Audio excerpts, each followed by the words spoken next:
Hi, my name is Dr. Andrew Myers, and in addition to teaching biology at Derryfield, I'm also the coordinator of the Independent Senior Project, or ISP, program.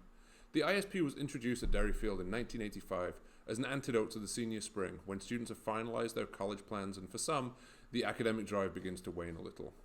The ISP gives students the opportunity to spend the last 5 weeks of their senior year engaged in a meaningful internship or passion pursuit. For the first 30 years of the program, approximately 10% of students took part in the ISP program. But in recent years, the program has become a more integral part of the Derryfield experience, with virtually 100% participation for the last 3 years.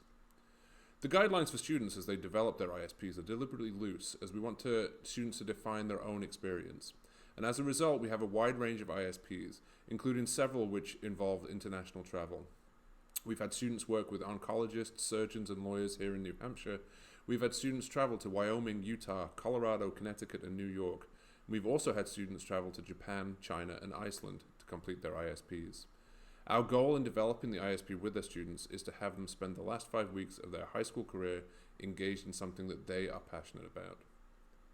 In January, we were geared up for another great year with the ISP program. We had 12 students who were planning on working at medical establishments, a student who was planning on traveling to London to work on a photography portfolio, and another who was planning to travel to Japan and South Korea to explore traditional costumes. Needless to say, plans changed at the last minute, and our students had to pivot to a different form of ISP which didn't involve travel or physically working with organizations or institutions. With a very short turnaround time, our students went back to the drawing board and developed a suite of programs that met the spirit of the ISP despite the limitation.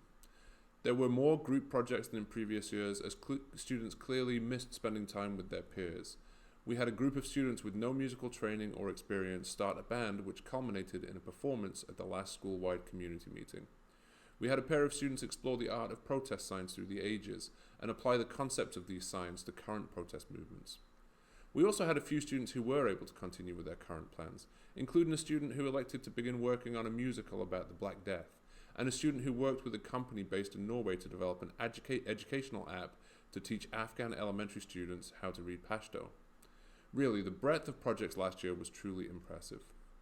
This year, we are anticipating that the ISP experience will be similar to that of 2020, and are in the process of helping our students to develop meaningful, enjoyable, and memorable experiences.